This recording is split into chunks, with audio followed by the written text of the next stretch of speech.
ഇന്ന് നാം എല്ലാവരും ഉണർന്നത് സവിശേഷമായ ഒരു വാർത്ത ശ്രദ്ധിച്ചുകൊണ്ടാണ്. കേരള സമൂഹത്തിന്റെ മനസ്സിനെ പിടിച്ചുകുലുക്കിയ വലിയ ഒരു കൊലപാതകം, സൗമ്യ വധക്കേസ് എന്ന പേരിൽ അറിയപ്പെടുന്ന ട്രെയിനിൽ സഞ്ചരിച്ചു വന്ന ഒരു സഹോദരിയെ അതിൽ വെച്ച് ക്രൂരമായി ബലാത്സംഗം ചെയ്യാൻ ശ്രമിക്കുകയും ജീവൻ രക്ഷിക്കുവാൻ വേണ്ടി ട്രെയിനിൽ നിന്ന് എടുത്തു ചാടുകയും ചെയ്ത ആ ചാട്ടത്തിൽ കൈകാലുകൾ ഒടിഞ്ഞുകിടക്കുന്ന ആ സഹോദരിയെ ക്രൂരമായ ബലാത്സംഗത്തിന് വിധേയമാക്കി നിഷ്ഠൂരമായി കൊന്നുകളഞ്ഞ ഗോവിന്ദച്ചാമി എന്ന പേരിൽ അറിയപ്പെടുന്ന മനുഷ്യൻ ആദ്യം വധശിക്ഷയ്ക്ക് വിധിക്കപ്പെടുകയും ശേഷം അത് ജീവപര്യന്തമായി കുറച്ചു കൊടുക്കുകയും അങ്ങനെ ജയിലിൽ കഴിയുകയും ചെയ്ത ആ കൊടും ക്രിമിനൽ ജയിൽ ചാടിയ വാർത്ത കേട്ടുകൊണ്ടാണ് ഇന്നത്തെ പ്രഭാതം നമ്മൾ കഴിച്ചുകൂട്ടിയത്. ആ വാർത്ത പ്രക്ഷേപണം ചെയ്യുമ്പോൾ അതിന്റെ ചുവട്ടിൽ വന്ന കമന്റുകൾ ഞാനൊന്ന് പരിശോധിക്കുകയുണ്ടായി. പച്ചമലയാളത്തിൽ കേരളത്തിലെ നിരവധി മനുഷ്യർ അതിന്റെ ചുവട്ടിൽ കമന്റ് ചെയ്തത് ഇത്തരം ക്രിമിനലുകളെ കൊന്നുകളയണം എന്നാണ്. വേറെ ചില ആളുകൾ പറഞ്ഞത് പൊതുജനങ്ങൾ എല്ലാവരും കൂടി ഒരു കോടതിക്കും വിട്ടുകൊടുക്കാതെ ഇത്തരം ക്രിമിനലുകളെ വധിച്ചു കളയണം എന്ന കമന്റുകളുടെ ഒരു വലിയ ശൃംഖലയായിരുന്നു അതിന്റെ ചുവട്ടിൽ, ആ വാർത്തയുടെ ചുവട്ടിൽ നിന്ന് കണ്ടത്. ആ കമന്റുകൾ വായിച്ചപ്പോൾ അത്ഭുതപ്പെടുകയായിരുന്നു. കാരണം ഒരു ആഴ്ച മുമ്പ് ഇതേ മനുഷ്യർ തന്നെ സംസാരിച്ച ചില വിഷയങ്ങളുണ്ട്. ആ വിഷയം കേരളത്തിൽ നടന്ന കൊലപാതകത്തെക്കാൾ വലിയ ക്രൂരമായ ഒരു കൊലപാതകം അങ്ങ് യമനിൽ ഒരു സഹോദരി, മലയാളിയായ ഒരു യുവതി നടത്തുകയുണ്ടായി. ജോലി ആവശ്യാർത്ഥം യമനിലെത്തിയ ആ സഹോദരി അവർ ജോലി ചെയ്തിരുന്ന ക്ലിനിക്കിൽ ചികിത്സയ്ക്ക് വേണ്ടി എത്തിയ തലാൽ എന്ന് പറയുന്ന യമൻ യുവാവുമായി പ്രണയം അഭിനയിക്കുകയും അവസാനം താൻ തന്റെ പ്രാണനെ അല്ലെങ്കിൽ തന്റെ പ്രേമഭാജനത്തെ സ്വീകരിക്കുവാൻ വരിക്കുവാൻ മതം മാറിയതായി അഭിനയിക്കുകയും യമനിൽ തന്റെ കച്ചവടവും തന്റെ ബിസിനസ്സും വളർത്തിയെടുക്കുവാൻ വേണ്ടി ഗൂഢോദ്ദേശ്യത്തോടുകൂടി വിവാഹിതയായിരുന്ന ആ പെണ്ണ് തലാലിനോടൊപ്പം ജീവിതം ആരംഭിക്കുകയും അതിന് കുറച്ചു നാളുകൾക്ക് ശേഷം തന്റെ ഉദ്ദേശ്യങ്ങൾ, ബിസിനസ്സുകൾ തരപ്പെട്ടതിനു ശേഷം തലാലിനെ ഉപേക്ഷിക്കാൻ വേണ്ടിയുള്ള സമ്മർദ്ദങ്ങൾ നടത്തുകയും അവസാനം അതിന് അദ്ദേഹം വിസമ്മതിച്ച ഘട്ടത്തിൽ ക്ലിനിക്കിൽ വൈദ്യരംഗത്ത് പ്രാവീണ്യമുണ്ടായിരുന്ന ആ പെണ്ണ് തലാലിനെ അനസ്തേഷ്യ കൊടുത്ത് ക്രൂരമായി 110 കഷ്ണങ്ങളാക്കി വെട്ടിമുറിച്ച് ചാക്കിൽ കെട്ടി ആ മയ്യത്ത് കൊണ്ടുവന്ന് അവിടെ ജനങ്ങൾ കുടിക്കുന്ന വാട്ടർ ടാങ്കിൽ കൊണ്ടുപോയി നിക്ഷേപിച്ച് മലിനമായ വെള്ളം ദിവസങ്ങളോളം ആ ഫ്ലാറ്റിലെ മനുഷ്യർ കുടിച്ച് അവസാനം അവിടെ നിന്ന് രക്ഷപ്പെടാൻ വേണ്ടി താനൊരു അഭയാർത്ഥിയായി അഭിനയിച്ച് UN അഭയാർത്ഥി ക്യാമ്പിൽ അഭയം തേടി അവസാനം അവിടുത്തെ കണ്ണു പരിശോധനയിൽ ഇത് ആ കൊടും ക്രിമിനലായ നിമിഷയാണ് എന്ന് തിരിച്ചറിഞ്ഞ് യമൻ കോടതിയിൽ കൊണ്ടുവരികയും വർഷങ്ങളോളം നീണ്ട വിചാരണയ്ക്കു ശേഷം വധശിക്ഷ വിധിക്കുകയും ചെയ്തു. ക്രൂരമായി കൊലപാതകം ചെയ്ത ആ യുവതിയെ വധശിക്ഷയ്ക്ക് വിധേയമാക്കപ്പെടണം എന്ന് കോടതി വിധിച്ചു കഴിഞ്ഞപ്പോ നമ്മുടെ മാധ്യമങ്ങൾ, നമ്മുടെ മീഡിയകൾ അക്കാലഘട്ടത്തിൽ കുറെ കമന്റുകൾ എഴുതുകയുണ്ടായി. എന്തായിരുന്നു ആ കമന്റിൽ ഉണ്ടായിരുന്നത്? പ്രാകൃതരായ കുറെ മനുഷ്യർ. കാലമിത്ര പുരോഗമിച്ചിട്ടും പ്രാകൃതമായ വധശിക്ഷകൾ വിധിക്കുന്ന നാട്. ഈ രൂപത്തിൽ വലിയൊരു നാടിനെയും അവിടുത്തെ ശിക്ഷാവിധികളെയും കുറ്റപ്പെടുത്തിയിരുന്ന മനുഷ്യർ തന്നെയാണ് ഇന്ന് ഗോവിന്ദച്ചാമി ജയിൽ ചാടി എന്ന് കണ്ടപ്പോ ഇത്തരം ക്രിമിനലുകളെ കൊല്ലാനുള്ള വകുപ്പ് നമ്മുടെ നാട്ടിൽ ഇല്ലാതെ പോയല്ലോ എന്ന് പറഞ്ഞുകൊണ്ട് വിലപിക്കുന്നത്. ഇതാണ് മോബോക്രസി, അവിടെ രൂപപ്പെടുന്ന സൈക്കോളജി, ആൾക്കൂട്ട മനഃശാസ്ത്രം എന്ന് നമുക്ക് വേണമെങ്കിൽ പറയാം. മാറി മറിഞ്ഞുകൊണ്ടിരിക്കുന്ന ഒരു പ്രത്യേകമായ ചിന്തകൾ, അഥവാ നമ്മുടേതാകുമ്പോൾ ഒന്നും, വേറുള്ളതാകുമ്പോൾ മറ്റൊന്നും, മറ്റൊരു രാജ്യത്താകുമ്പോൾ വേറൊന്നും, പ്രത്യേകിച്ചത് ഇസ്ലാമികമാകുമ്പോൾ അത് പ്രാകൃതമായി, അത് മോശമായി അവതരിപ്പിക്കപ്പെടുന്ന ഒരുതരം രോഗം നമ്മുടെ സമൂഹത്തിനിടയിൽ വ്യാപകമായി വളർന്നു വലുതായി. പ്രത്യേകിച്ച് മീഡിയകൾ. യമനിൽ ഒരു ശിക്ഷാവിധി നടപ്പാക്കുമ്പോ ആ രാജ്യം ട്രൈബുകളുടെ രാജ്യമാണ്, ഗോത്രവർഗമാണ്, പുരോഗമിച്ചിട്ടില്ലാത്ത നാടാണ്, ഇന്നും 6-ാം നൂറ്റാണ്ടിൽ ആണ് കഴിയുന്നത് എന്ന് പറയുകയും ആക്ഷേപിക്കുകയും ആ നാടിനെയും ആ നാട്ടുകാരെയും അവിടുത്തെ ശിക്ഷാവിധികളെയും നിയമങ്ങളെയും മുഴുവനും ഇസ്ലാമിന്റെ പേര് പറഞ്ഞുകൊണ്ട് ഇസ്ലാമിനെ ചെറുതാക്കി കാണിക്കുന്ന രൂപത്തിൽ അവതരിപ്പിക്കപ്പെടുകയും ചെയ്യുന്ന സാഹചര്യം, അതിനുവേണ്ടി മീഡിയകൾ മത്സരിക്കുകയായിരുന്നു. ഈ മത്സരത്തിൽ അവരുടെ പ്രചണ്ഡമായ പ്രചാരവേലകളിൽ അകപ്പെട്ടു പോകുന്നു മുസ്ലിം ഉമ്മത്ത്. അവരുടെ നിലപാടുകൾ സ്വീകരിക്കുന്നത്, ഇന്നത്തെ ഉമ്മത്ത് അനുഭവിക്കുന്ന ഏറ്റവും വലിയ പ്രതിസന്ധി എന്തെന്ന് ചോദിച്ചാൽ, അവർ ദീൻ ഉൾക്കൊള്ളുന്നതും അവർ സാമൂഹികമായ താളങ്ങളെ ഉൾക്കൊള്ളുന്നതും അവരുടെ ചിന്തകളെ ഉൾക്കൊള്ളുന്നതും ഇത്തരം മീഡിയകളുടെ പ്രചാരവേലകളിൽ പെട്ടുകൊണ്ടാണ്. ഭൂരിപക്ഷം എന്തു പറയുന്നു, ആളുകൾ എന്തു പറയുന്നു എന്ന് ചിന്തിച്ചിട്ടാണ്. ആളുകൾക്ക് ഒപ്പിച്ചു പറയാണ്. മുസ്ലിം നാമധാരികൾ പോലും, സാധാരണക്കാരൻ പോകട്ടെ, വലിയ വലിയ ഉലമാക്കന്മാർ, വലിയ വലിയ പണ്ഡിതന്മാർ പോലും ഇത്തരം പ്രചാരണ വേലയിൽ ഉൾപ്പെട്ടു പോവുകയാണ്. എന്നിട്ട് അവരുടെ സംസാരമോ അള്ളാഹുവിന്റെ ഖുർആനെതിരായി മാറുകയാണ്, ഹദീസുകൾക്കെതിരായി മാറുകയാണ്, ദീനിന്റെ താല്പര്യങ്ങൾക്കെതിരായി മാറുകയാണ്. യമൻ എന്ന് പറയുന്ന ഒരു രാജ്യം, നമുക്കറിയാം, ഒരു മുസ്ലിമിനെ സംബന്ധിച്ചിടത്തോളം അവന്റെ ദീനുമായി ബന്ധപ്പെട്ട് നിൽക്കുന്ന ഒരു നാടാണത്. അതിനർത്ഥം ഇവിടുള്ള ആളുകളൊക്കെ യമനിലേക്ക് ചേക്കേറുക എന്നല്ല, അല്ല. നേരെ മറിച്ച് ആ നാട്ടിൽ ജീവിക്കുന്ന കുറെ മനുഷ്യരുണ്ട്. പരമ്പരാഗതമായി പ്രവാചകൻ സല്ലല്ലാഹു അലൈഹി വസല്ലമ പേരെടുത്തു പറഞ്ഞ, ഖുർആൻ പേരെടുത്തു പറഞ്ഞ ഗോത്രങ്ങളായി അവിടെ ജീവിച്ചു വരുന്ന കുറെ മനുഷ്യരുണ്ട്. നമ്മൾ ഇവിടുന്ന് അവിടെ ചെന്ന് ചേർന്നാൽ ആ ഗോത്രങ്ങളിൽ ഉൾപ്പെടില്ല. നമ്മൾ ഒരു വിസിറ്റേഴ്സ് മാത്രമാണ്, അവിടെ സിയാറ ചെയ്യുന്ന, സന്ദർശിക്കുന്ന ആളുകൾ മാത്രമാണ്. എന്നാൽ ആ നാടിന് ചില പ്രത്യേകതകളുണ്ട്. വിശുദ്ധ ഖുർആനിൽ ഒരു അധ്യായത്തിന്റെ പേര് സബഅ് എന്നാണ്. സബഅ് എന്നൊരു അധ്യായം. ആ സബഇന്റെ മൂലതലങ്ങൾ ഉൾക്കൊള്ളുന്ന മണ്ണാണ് യമൻ എന്ന് പറയുന്ന മണ്ണ്. കഹ്താനികൾ, അറബികളുടെ പാരമ്പര്യം, അല്ലെങ്കിൽ അറബികൾ എന്ന് പറയുന്ന സമൂഹം രൂപപ്പെടുന്നത് കഹ്താനികളിൽ നിന്നാണ്. അറബികൾ എന്ന് പറയുന്ന സമൂഹം, അറബികൾ രൂപപ്പെടുന്നു എന്ന് പറയുമ്പോൾ തന്നെ നമുക്കറിയാം, ആ അറബിയത്തിന്റെ കണ്ണിയിൽപ്പെട്ടതാണ് ഹബീബുന മുഹമ്മദുർ റസൂലുള്ളാഹി സ്വല്ലല്ലാഹു അലൈഹി വസല്ലം. പ്രവാചക പാരമ്പര്യത്തിന്റെ വേരുകൾ ചെന്നുകിടക്കുന്ന പ്രദേശമാണ് യമൻ. മാത്രമല്ല, ഇസ്ലാമിക സമൂഹത്തിന് ആരെല്ലാം ദീൻ വിട്ടുപോയാലും ഇസ്ലാം വിട്ടുപോയാലും ഇസ്ലാമിക സമൂഹത്തെ സഹായിക്കുവാൻ അല്ലാഹു സുബ്ഹാനഹു വ തആല നിലനിർത്തിയ ഒരു സംഘം ജീവിക്കുന്ന ഇടമാണ് യമൻ. വിശുദ്ധ ഖുർആനിൽ മുഹമ്മദ് നബി സല്ലല്ലാഹു അലൈഹി വസല്ലമ ഈ ലോകത്ത് നിന്ന് യാത്ര പറയുന്ന നേരം, വിട പറയുന്ന ആ സമയം, അതിന് തൊട്ടു മുമ്പ് ഏതാണ്ട് 80-ൽ ചില്ലാനം ദിവസങ്ങൾക്ക് മുമ്പ് അവതരിച്ച വിശുദ്ധ ഖുർആൻ ഒരു അധ്യായമുണ്ട്. മഹാനായ ഇബ്നു അബ്ബാസ് റളിയല്ലാഹു അൻഹു പറയുന്നത്, ആ അധ്യായം നബിയുൻ നബി സല്ലല്ലാഹു അലൈഹി വസല്ലം, മുഹമ്മദ് നബി സല്ലല്ലാഹു അലൈഹി വസല്ലമയുടെ വേർപാട് അറിയിച്ചുകൊണ്ട് അവതരിച്ച അധ്യായമാണെന്നാണ്.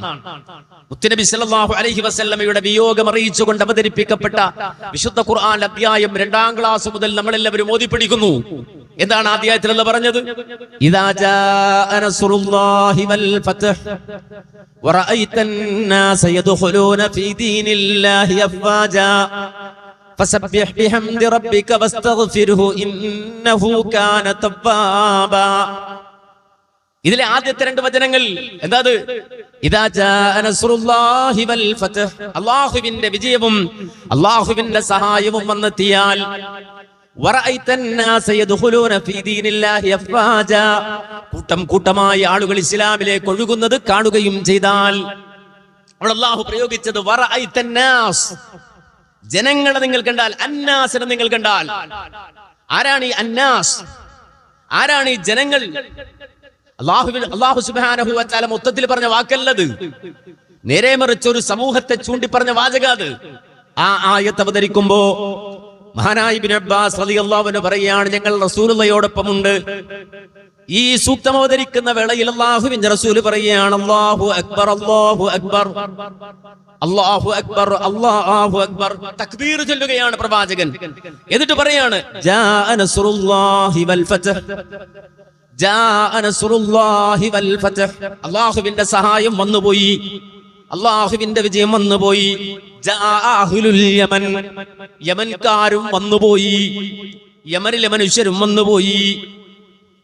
വറഅയ്തന്നാസ, ജനങ്ങൾ വന്നു എന്നാണ്. എങ്ങനെ വന്നു?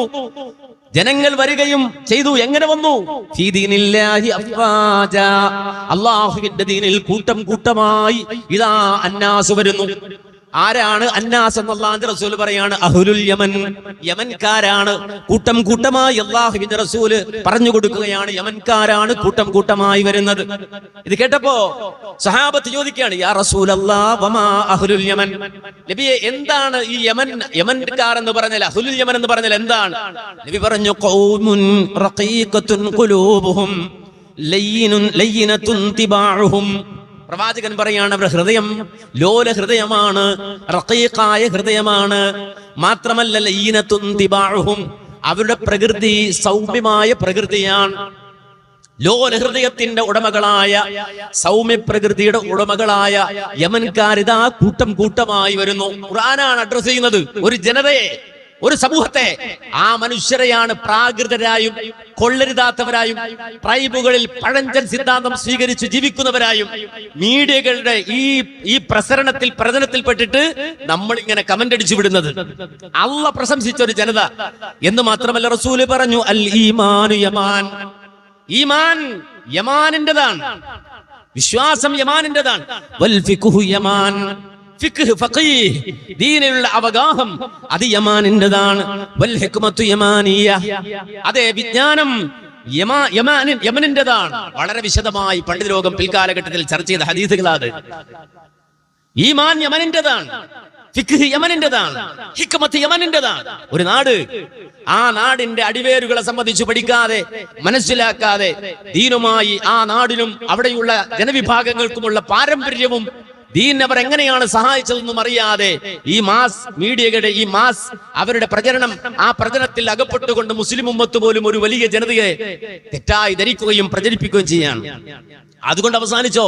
ഇല്ല. സൂറത്ത് മാഇദയിൽ അല്ലാഹു നൽകുന്ന ഒരു താക്കീതുണ്ട്.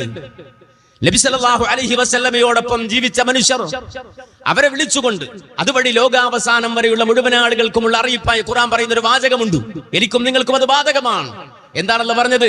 യാ അയ്യുഹല്ലദീന ആമനൂ മൻ യർതദ്ദ മിൻകും അൻ ദീനിഹി ഫസൗഫ യഅതില്ലാഹു ബിഖൗമിൻ യുഹിബ്ബുഹും വയുഹിബ്ബൂനഹു അദില്ലത്തിൻ അലൽ മുഅ്മിനീന അഇസ്സത്തിൻ അലൽ കാഫിരീൻ യുജാഹിദൂന ഫീ സബീലില്ലാഹ് വലാ യഖാഫൂന ലൗമത ലായിം ذلك فضل الله يؤتيه من يشاء والله واسع عليم. യാ അയ്യുഹല്ലദീന ആമനൂ, ഈമാൻ ഉൾക്കൊണ്ട വിശ്വാസികളെ, ഈമാനുള്ളവരെ, സത്യവിശ്വാസികളെ, മൻ യർതദ്ദ മിൻകും അൻ ദീനിഹി, നിങ്ങൾ അല്ലാഹുവിന്റെ ദീൻ വിട്ട് പുറത്തേക്ക് പോയാൽ. അതിനുണ്ടല്ലോ നമ്മൾ വിചാരിക്കും നമ്മളാ ദീനിന്റെ സേവകര്, നമ്മളില്ലെങ്കിൽ ഇപ്പോ ഒരു ചുക്കും ഇവിടെ നടക്കൂല. അതൊക്കെ നിങ്ങൾ ചിന്തിക്കുന്നില്ലേ, ആലോചിക്കുന്നില്ലേ? നമ്മളില്ലെങ്കിൽ ദീനൊന്നും നടക്കൂല നിങ്ങൾ ചിന്തിക്കുന്നില്ലേ? അല്ലാഹ് പറയാണ് അങ്ങനെ ആരും ചിന്തിക്കണ്ട. വിശ്വാസികൾ എന്ന് പറയുന്ന നിങ്ങൾ ദീൻ വിട്ട് മുർത്തദ്ദുകളായി പുറത്തേക്ക് പോയാൽ ഒരു ചുക്കും ഇവിടെ സംഭവിക്കാനില്ല. അല്ലാഹു മറ്റൊരു ജനതയെ നിങ്ങൾക്ക് പകരം ഇവിടെ കൊണ്ടുവരും, നിങ്ങൾക്ക് പകരം മറ്റൊരു ജനതയെ ഇവിടെ കൊണ്ടുവരും. എന്നിട്ട് അല്ലാഹു അവരുടെ സിഫത്തുകൾ, അവരുടെ വിശേഷണങ്ങൾ പറഞ്ഞു. യുഹിബ്ബുഹും വയുഹിബ്ബൂനഹു, അവർ അല്ലാഹുവിനെ നന്നായി ഇഷ്ടപ്പെടും, അല്ലാഹുവിനെ അവർക്ക് ഇഷ്ടമാണ്. യുഹിബ്ബുഹും, അവർ അല്ലാഹുവിനെ ഇഷ്ടപ്പെടും. വയുഹിബ്ബൂനഹു, അല്ലാഹു അവരെയും ഇഷ്ടപ്പെടും. അദില്ലത്തിൻ അലൽ മുഅ്മിനീൻ, മുഅ്മിനുകളോട് അവർ അങ്ങേറ്റം സൗമ്യത പുലർത്തുന്നവരാണ്, മുഅ്മിനുകളെ ഇഷ്ടപ്പെടുന്നവരാണ് അവര്. അഇസ്സത്തിൻ അലൽ കാഫിരീന, വിശ്വാസികളുടെ മേൽ പ്രതാപമുള്ളവരുമാണ് അവര്. യുജാഹിദൂന ഫീ സബീലില്ലാഹ്, അല്ലാഹുവിന്റെ മാർഗ്ഗത്തിൽ ധർമ്മസമരം ചെയ്യുന്നവരാണ് അവര്. വലാ യഖാഫൂന ലൗമത ലായിം, അല്ലാഹുവിന്റെ മാർഗ്ഗത്തിൽ അടരാടുമ്പോൾ ആക്ഷേപിക്കാൻ വരുന്ന ആക്ഷേപകരുടെ ഒരു ആക്ഷേപത്തെയും ഭയപ്പെടാതെ അല്ലാഹുവിനെ മാത്രം മുന്നിൽ കണ്ട് പടപൊരുതുന്നവരാണ് അവര്. ദാലിക ഫളലുല്ലാഹി യുഅതീഹി മൻ യശാ. അത് അല്ലാഹുവിന്റെ ഫളലാണ്, അല്ലാഹുവിന്റെ ഔദാര്യമാണ്. അവരുദ്ദേശിക്കുന്നവർക്ക് റബ്ബ് നൽകുന്നതാണ്. ഈ ആയത്തിന്റെ വ്യാഖ്യാനം വായിച്ചു നോക്കൂ. ആരാണവർ? ലോകത്തുള്ള സർവ്വവിശ്വാസി സമൂഹവും ഇട്ടുപോയാലും അല്ലാഹുവിന്റെ ദീൻ ഇട്ടുപോകാതെ അള്ളാഹുവിനെ സ്നേഹിച്ചുകൊണ്ട് രംഗത്ത് വരുന്നവർ, അള്ളാഹുവിന്റെ സ്നേഹം പിടിച്ചു പറ്റിയവർ, ആക്ഷേപകന്റെ ആക്ഷേപത്തെ പേടിക്കാതെ അള്ളാഹുവിന്റെ മാർഗത്തിൽ അടരാടുന്നവർ ആരാണെന്ന് വിശദീകരിച്ചപ്പോ വിശദീകരിച്ച് പഠിപ്പിച്ചു. നാസും മിൻ അഹ്ലി യമൻ. നാസും മിൻ അഹ്ലി യമൻ. യമനിൽ ചില മനുഷ്യരെ അള്ളാഹു ബാക്കിയാക്കിയിട്ടുണ്ട്. യമനിൽ ചില മനുഷ്യരെ അള്ളാഹു ബാക്കിയാക്കിയിട്ടുണ്ട്. അവരായിരിക്കും അവർ. നബി സല്ലല്ലാഹു അലൈഹി വസല്ലമ ആ ഗോത്രങ്ങളുടെ, ആ അറബി യമനിലുള്ള ഗോത്രങ്ങളുടെ ആ പേരുകളടക്കം പ്രവാചകൻ എടുത്തു പറഞ്ഞു. സുമ്മ മിൻ ഖിന്ദ സുമ്മ മിൻ അസ്സകൂൻ എന്ന് പറഞ്ഞുകൊണ്ട് അറബി ഗോത്രങ്ങളുടെ പേരടക്കം പ്രവാചകൻ സല്ലല്ലാഹു അലൈഹി വസല്ലം എടുത്തു പറയാണ്. ആ നാടിനെയാണ് നമ്മൾ പഴിക്കുന്നത്, ആ നാട്ടുകാരെയാണ് നമ്മൾ പഴിക്കുന്നത്. മാത്രമല്ല നമുക്കറിയാം, പരിശുദ്ധമായ കഅബാലയത്തിന്റെ ഒരു മൂലയുടെ പേര് റുക്നുൽ യമാനി എന്നാണ്. നമുക്കറിയാം റുക്നുൽ യമാനി കഅബാലയത്തിന്റെ ഒരു മൂലയുടെ പേരാണ്. ആ റുക്നുൽ യമാനി എന്ന് പറഞ്ഞാൽ യമനിന്റെ മൂല എന്നാണ് അതിന്റെ അർത്ഥം. അതിന് തൊട്ടു മുമ്പുള്ള മൂലയുണ്ട് റുക്നു ശ്യാമി, ശ്യാം മൂല എന്ന പേരറിയപ്പെടുന്ന മൂല. അഥവാ വിശുദ്ധ കഅബാലയത്തിന്റെ ഇടതുഭാഗത്താണ് ശ്യാം. അതുകൊണ്ട് ആ ശ്യാം എന്ന പേര് അതിന് വന്നത്. നമ്മൾ ഖുർആനിൽ പാരായണം ചെയ്യാറുണ്ടല്ലോ, അസ്ഹാബുൽ മശ്അമ, അസ്ഹാബുൽ മശ്അമ. ഇടത് എന്നാണ് മശ്അമ എന്ന് പറഞ്ഞാൽ. ശ്യാം എന്ന വാക്ക് അതിൽ നിന്നുണ്ടായതാണ്. കഅബാലയത്തിന്റെ ഇടതുഭാഗത്തുള്ളവർ ശ്യാം, കഅബാലയത്തിന്റെ വലത് യമീൻ, വലതുഭാഗത്തുള്ളവർ. അങ്ങനെയാണ് യമൻ എന്ന പേര് അതിന് സിദ്ധമാകുന്നത്. യമൻ എന്ന പേര് നബി സല്ലല്ലാഹു അലൈഹി വസല്ലം പലപ്പോഴും അശാറ ബിയദിഹി ഇലൽ യമൻ, യമനിലേക്ക് പ്രവാചകൻ കൈ ഇങ്ങനെ ചൂണ്ടിക്കാണിക്കുമായിരുന്നു എന്നാണ്. യമനിലേക്ക് പ്രവാചകൻ ഇങ്ങനെ കൈ ഇങ്ങനെ ചൂണ്ടിക്കാണിക്കും എന്ന് മാത്രമല്ല, അല്ലാഹുവിന്റെ റസൂൽ ഒരു ദുആ നടത്തുകയാണ് പ്രവാചക ജീവിതത്തിൽ. എന്താണ് പ്രവാചകന്റെ ദുആ? അല്ലാഹുമ്മ ബാരിക് ലനാ ഫീ സാഇനാ വ മുദ്ദിനാ. അല്ലാഹുവേ, ഞങ്ങളുടെ അളവ് പാത്രങ്ങൾക്ക് നീ ബർക്കത്ത് തരണേ, ഞങ്ങളുടെ മുദ്ദിനും സാഇനും നീ ബർക്കത്ത് തരണേ. വ ബാരിക്നാ ഫീ ശാമിനാ വ യമനിനാ. അല്ലാഹുവേ, ഞങ്ങളുടെ ശാമിനും യമനിനും നീ ബർക്കത്ത് നൽകണേ. ആരായി ദുആ ചെയ്യുന്നത്? ഹബീബുൽ വറ മുഹമ്മദുർ റസൂലുള്ളാഹി സ്വല്ലല്ലാഹു അലൈഹി വസല്ലം ദുആ ചെയ്യുകയാണ്. അല്ലാഹുമ്മ ബാരിക് ലനാ ഫീ ശാമിനാ വ ഫീ യമനിനാ. അല്ലാഹുവേ, ഞങ്ങളുടെ ശാമിനും ഞങ്ങളുടെ യമനിനും നീ ബർക്കത്ത് നൽകണേ അല്ലാഹ്. അപ്പോൾ ഒരാൾ അവിടെ നിന്നുകൊണ്ട് പറഞ്ഞു, അയാൾ കിഴക്കനാണ്, മശ്രിക്കിന്റെ ആളാണ്, ഇറാഖ് ഭാഗത്തുള്ള, ഇറാൻ ഭാഗത്തുള്ള ആളാണ്. അദ്ദേഹം പറയാണ് പ്രവാചകനോട്, യാ നബിയല്ലാഹ് വഫീ മശ്രിഖിനാ. അല്ലാഹുവിന്റെ റസൂലേ, ഞങ്ങളുടെ മശ്രിഖ് അഥവാ ഇറാഖ്, ഇറാൻ അടങ്ങുന്ന ഭാഗത്തിനും ബർക്കത്ത് നൽകാൻ അങ്ങ് ദുആ ചെയ്യണേ എന്ന് 3 തവണ പ്രവാചകനോട് ആവശ്യപ്പെട്ടപ്പോഴും അല്ലാഹുവിന്റെ റസൂൽ ആവർത്തിച്ചു കൊണ്ടിരുന്നത് അല്ലാഹുമ്മ ബാരിക് ലനാ ഫീ ശാമിനാ വഫീ യമനിനാ. അല്ലാഹുവേ, ഞങ്ങളുടെ ശാമിനും അതുപോലെ യമനിനും ബർക്കത്ത് നൽകണേ എന്ന് 3 തവണയും പ്രവാചകൻ ആവർത്തിച്ചപ്പോ അതെ ഈ മനുഷ്യൻ വീണ്ടും പ്രവാചകനോട് ഞങ്ങളുടെ മശ്രിഖിന് അഥവാ കിഴക്കൻ ഭാഗത്തിന്, ഇറാഖ്, ഇറാൻ അടങ്ങുന്ന ഭാഗത്തിന് വേണ്ടി കൂടി അങ്ങ് ദുആ ചെയ്യണേ ബർക്കത്തിന് വേണ്ടി എന്ന് പറഞ്ഞപ്പോ അല്ലാഹുവിന്റെ റസൂൽ പറഞ്ഞു കൊടുക്കുന്നു, ഇന്ന ബിഹാ ഖർന ശൈത്താനി വതുഹയ്യിജുൽ ഫിതൻ. അവിടെ നിന്നാണ് പിശാചിന്റെ കൊമ്പ് മുളക്കാനുള്ളത്. സർവ്വ ഫിത്നകളും സർവ്വ കുഴപ്പങ്ങളും വരാനുള്ളത് ആ ഭാഗത്ത് നിന്നാണ്. യമനിനും ശാമിനും പ്രത്യേകം ദുആ ചെയ്തു പ്രവാചകൻ. എന്നാൽ മശ്രിക്കിന്റെ ഭാഗത്ത് പ്രവാചകൻ പറഞ്ഞു, അവിടെ നിന്നാണ് ലോകാവസാനം വരെയുള്ള ഫിത്നകൾ, കുഴപ്പങ്ങൾ, സലാസിലുകൾ വരാനുള്ളത് എന്ന് പറഞ്ഞ ആ മനുഷ്യനെ തടയുകയാണ്. ആ നിലക്ക് പ്രവാചകന്റെ അനുഗ്രഹങ്ങൾക്ക്, പ്രവാചകന്റെ ബർക്കത്തിന്റെ ദുആക്ക് വിധേയമായ ഒരു നാടാണ് യമൻ. അവിടെയാണ് ഒരു കൊലയാളിയുടെ പേര് പറഞ്ഞ്, അതും നിഷ്ഠൂരമായ കൊല നടത്തിയ ഒരു കൊടും ക്രിമിനലിന്റെ പേര് പറഞ്ഞുകൊണ്ട് നമ്മൾ ആ നാടിനെ പഴിക്കുകയാണ്, നമ്മളെ ആക്ഷേപിക്കുകയാണ്. അത് ട്രൈബുകളുടെ നാടാണ്. നമ്മൾ വലിയ കേവന്മാരും, നമ്മളൊക്കെ വലിയ കേവന്മാര്, നമ്മളൊക്കെ വളർന്ന ഉയർന്ന ബുദ്ധിജീവികൾ, വലിയ ടെക്നോളജിയുടെ ആളുകൾ. യമനിലേക്ക് നോക്കുമ്പോൾ അവിടെ ബിൽഡിങ്ങുകളില്ല, ഫ്ലാറ്റുകളില്ല, എയർപോർട്ടുകൾ, വലിയ വമ്പൻ എയർപോർട്ടുകൾ കാണാനില്ല, ടെക്നോളജികൾ കാണാനില്ല. അതുകൊണ്ട് നമ്മളൊക്കെ കേമന്മാരായി, പാശ്ചാത്യൻ കേമനായി, മറ്റു നാട്ടുകാർ കേമനായി. യമനൊരു വൈകൃതം നിറഞ്ഞ പുരോഗതി പ്രാപിച്ചിട്ടില്ലാത്ത നാട്. എന്നാൽ അതിന്റെ ഉള്ളിൽ അല്ലാഹു സുബ്ഹാനഹു വ തആല മുത്തുകൾ ഒളിപ്പിച്ചു വെച്ചു, അനുഗ്രഹങ്ങൾ ഒളിപ്പിച്ചു വെച്ചു. മാത്രമല്ല അവിടെ നിന്ന് വന്ന കേസ് എന്താണ്, പ്രശ്നം എന്താണ്? അവിടെ ഒരു വിധി നടപ്പാക്കുകയാണ്. എന്താ വിധി? വധശിക്ഷ. ആർക്കാ വധശിക്ഷ? നാടനാണോ? അല്ല, നേരെ മറിച്ച് ഈ രൂപത്തിൽ നേരത്തെ പറഞ്ഞതുപോലെ ഒരു മനുഷ്യനെ 110 കഷ്ടങ്ങളാക്കി കൊത്തി നുറുക്കി കൊത്തി നുറുക്കിയെന്ന് മാത്രമല്ല, അതിലും വലിയ ക്രൂരത, മനുഷ്യർ കുടിക്കുന്ന വെള്ളം ആ വെള്ളത്തിൽ കൊണ്ടുപോയി അത് മുക്കിവെച്ച് നിരപരാധികളായ മനുഷ്യർ അതിന്റെ എല്ലാ പ്രയാസവും അനുഭവിച്ച് അവസാനം ഈ കൊടും ക്രിമിനൽ ചെയ്ത കുറ്റം കൊണ്ട് ആ കൂട്ടുകുടുംബത്തിന് കിട്ടിയതൊരു മയ്യത്ത്. നിസ്കരിക്കാൻ ഒരു മയ്യത്തോരില്ല, നിസ്കരിക്കാൻ ഒരു മയ്യത്തോരില്ല കുടുംബത്തിന്. മനസ്സിലാക്കണം, അവർക്ക് ഉമ്മയുണ്ട്, ഉപ്പയുണ്ട്, സഹോദരങ്ങളുണ്ട്, ബന്ധുക്കളുണ്ട്. ഒരു മയ്യത്ത് പോലും കൊടുക്കാത്ത രൂപത്തിൽ വികൃതമായി കൊല ചെയ്ത ഒരു കൊടും ക്രിമിനലായ വ്യക്തിക്ക് വേണ്ടി വാദിക്കുകയാണ്, സംസാരിക്കുകയാണ്. എന്നാൽ ഇവിടെ ഗോവിന്ദസ്വാമിയെ കെട്ടിത്തൂക്കണമെന്ന് പറയാം. രണ്ടും ഒരേ ജനതയാണ് എന്ന് മാത്രമല്ല, ഇസ്ലാമിക നിയമങ്ങൾ പ്രാകൃതമായി അവതരിപ്പിക്കുകയാണ്. മനസ്സിലാക്കണം, ഇസ്ലാം മനുഷ്യ ജീവന് നൽകിയ വില ചെറുതല്ലത്, ചെറുതല്ല. ഖുർആന്റെ ഒറ്റ വാചകം മതി സൂറത്ത് മാഇദയിൽ. എന്തല്ലേ പറഞ്ഞത്? മൻ ഖതല നഫ്സൻ ബിഗൈരി നഫ്സിൻ ഔ ഫസാദിൻ ഫിൽ അർളി ഫകഅന്നമാ ഖതലൻ നാസ ജമീഅ. ഒരാളെ കൊന്നാൽ ലോകത്തുള്ള മുഴുവൻ മനുഷ്യരെയും കൊന്നവനെ പോലെയാണ്. ഒരു മനുഷ്യൻ കൊലപാതകിയായാൽ അവന്റെ മനസ്സിൽ വരുന്ന മാറ്റങ്ങളുണ്ട്, അവന്റെ മനസ്സിൽ വരുന്ന മാറ്റങ്ങളുണ്ട്. ആ മാറ്റങ്ങൾ പ്രവാചകൻ വിശദീകരിച്ചിട്ടുണ്ട്, പ്രവാചക വചനങ്ങളുടെ പണ്ഡിതന്മാർ വിശദീകരിച്ചിട്ടുണ്ട്. ഖുർആൻ അതിനെ ഒറ്റ വാക്കിൽ പറഞ്ഞു, മൻ ഖതല നഫ്സൻ ബിഗൈരി നഫ്സിൻ ഔ ഫസാദിൻ ഫിൽ അർള്. ന്യായപ്രകാരമല്ലാതെ, അഥവാ ഒരു ജഡ്ജ്മെന്റിന് വേണ്ടിയല്ലാതെ, അതല്ലെങ്കിൽ മറ്റേതെങ്കിലും മാന്യമായ നിലക്ക് ഔദ്യോഗികമായി അനുവദിക്കപ്പെട്ട നിലയിലല്ലാതെ അന്യായമായോ കുഴപ്പമുദ്ദേശിച്ചോ ഒരാൾ ഒരുത്തനെ കൊന്നാൽ മുഴുവൻ മനുഷ്യരെയും കൊന്നവനെ പോലെയാണ്. തിരിച്ചും പറഞ്ഞു ഖുർആൻ,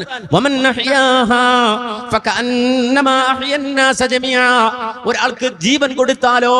ഇപ്പൊ നമുക്കറിയാം, ഇസ്ലാമിക ലോകം കഴിഞ്ഞ നൂറ്റാണ്ടിൽ നേരിട്ട വലിയൊരു ചോദ്യമുണ്ട്. നമുക്ക് അവയവദാനം ചെയ്യാൻ പറ്റുമോ?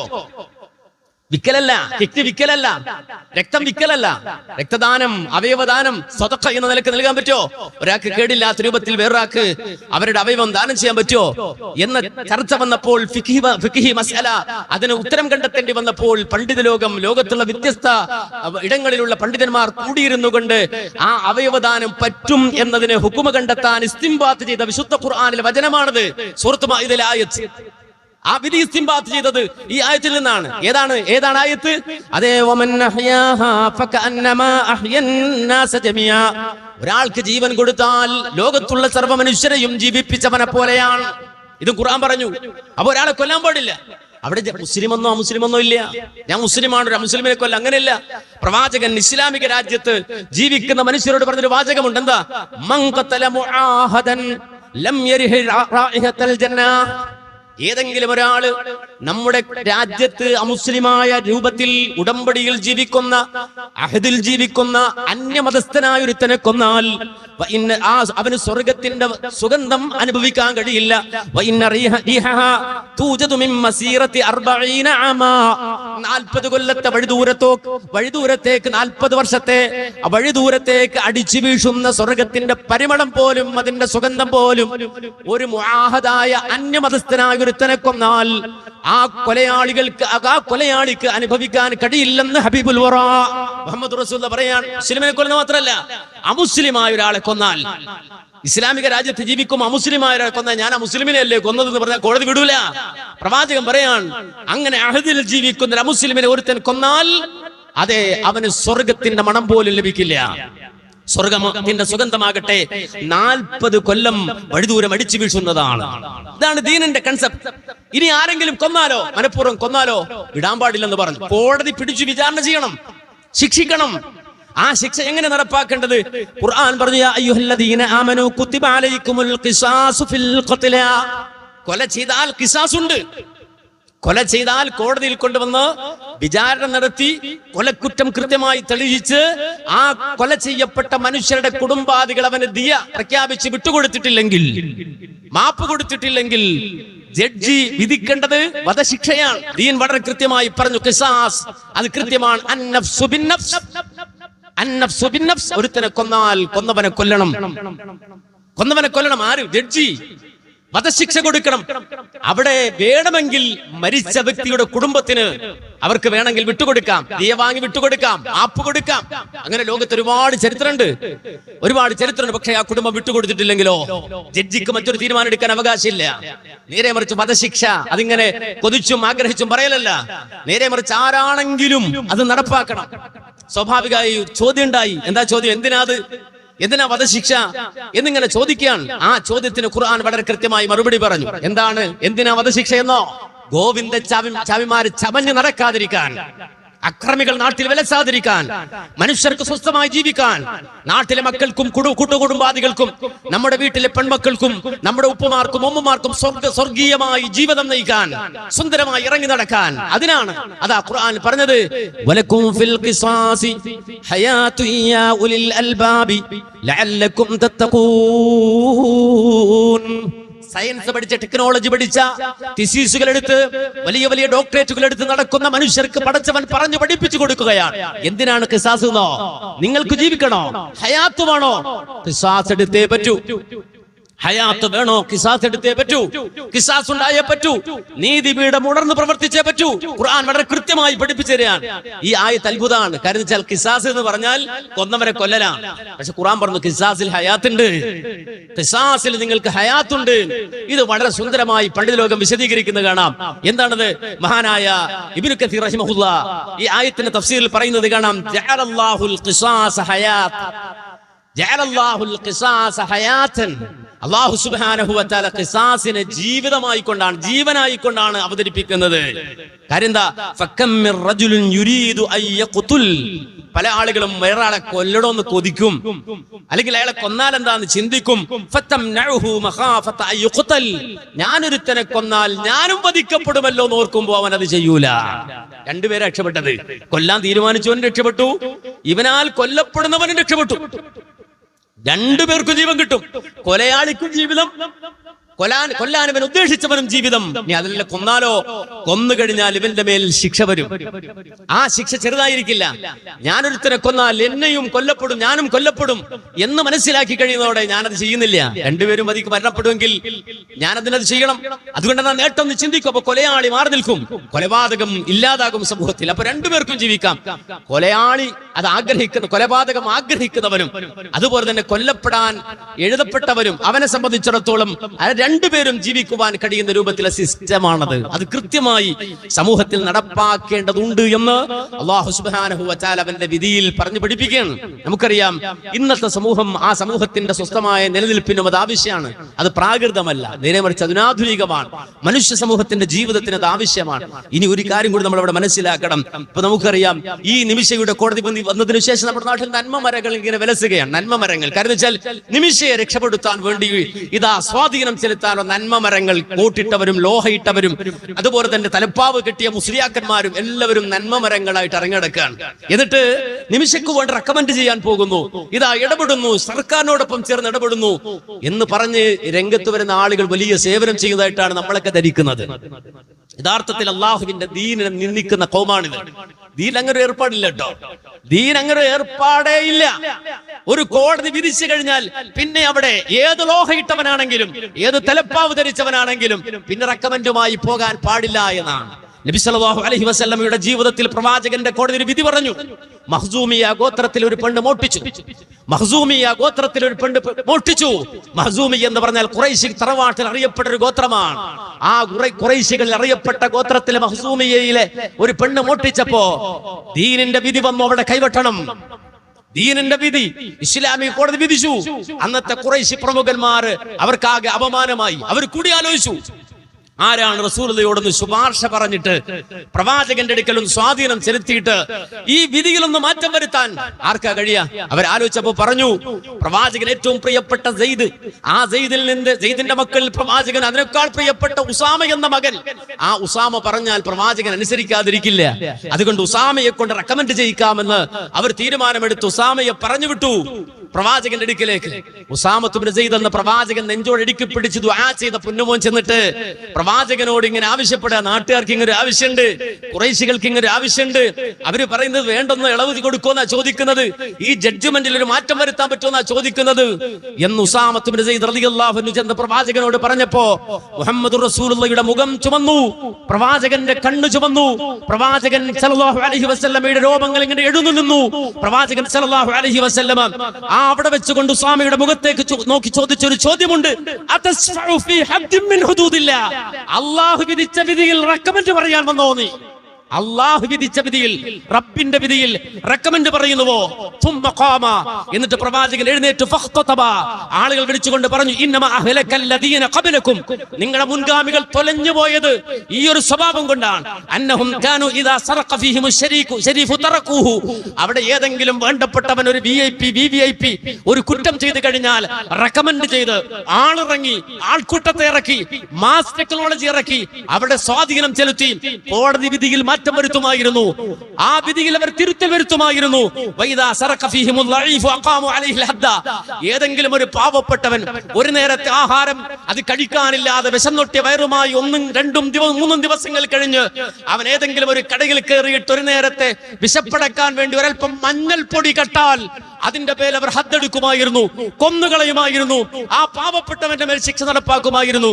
മേലിൽ ഈ വർത്തമാനം പറഞ്ഞ് എന്റെ അടുക്കൽ വന്നു പോകരുത്. എന്റെ കരളിന്റെ കഷമാണ് എന്റെ ഫാത്തിമ, എന്റെ പൊന്നാരമകൾ ഫാത്തിമ, എന്റെ ഹൃദയത്തിന്റെ തുടിപ്പാണവൾ.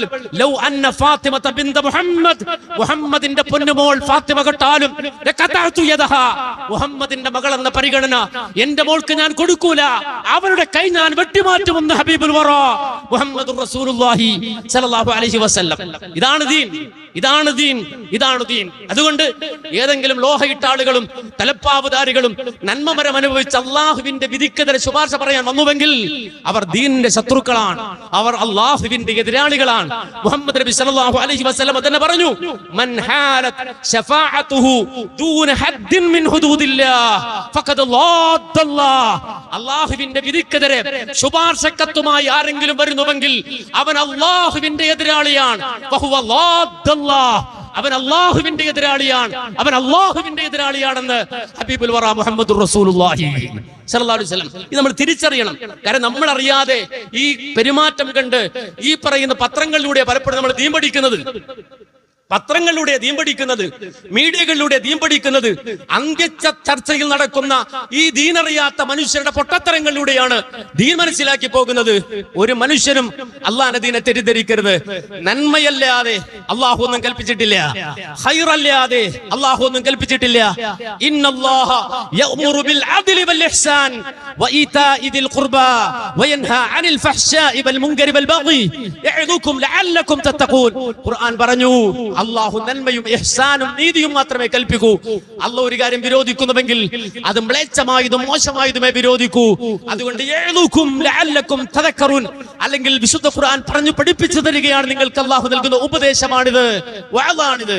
നിങ്ങൾ ശുക്രുള്ളവരാകാൻ, നന്ദിയുള്ളവരാകാൻ, ചിന്തിക്കുന്നവരാകാൻ വേണ്ടി അള്ളാഹു നൽകുന്ന ഉപദേശമാണെന്ന് റബ്ബ് പറയുമ്പോൾ അതതിന്റെ ഗൗരവത്തിൽ ഉൾക്കൊള്ളാൻ നമുക്ക് കഴിയണം. അള്ളാഹുവിന്റെ ദീനിനെ അഭിമാനത്തോടെ ഉയർത്തിപ്പിടിക്കാൻ നമുക്ക് കഴിയണം. മുസ്ലിമായി ഇസ്ലാമിന്റെ ഇസ്സത്തോടെ ജീവിച്ച് മുസ്ലിമായി മരിക്കാൻ നമുക്ക് കഴിയണം. അല്ലാഹു അതിന് തൗഫീഖ് തന്ന് അനുഗ്രഹിക്കുമാറാകട്ടെ. അഖൂലു ഖൗലി ഹാദാ അസ്തഗ്ഫിറുല്ലാഹ ലീ വലക്കും വലിജമീഇൽ മുഅ്മിനീൻ വൽ മുസ്ലിമീന അജ്മഈൻ വസ്തഗ്ഫിറുഹു ഇന്നഹു ഹുവൽ ഗഫൂറുർ റഹീം.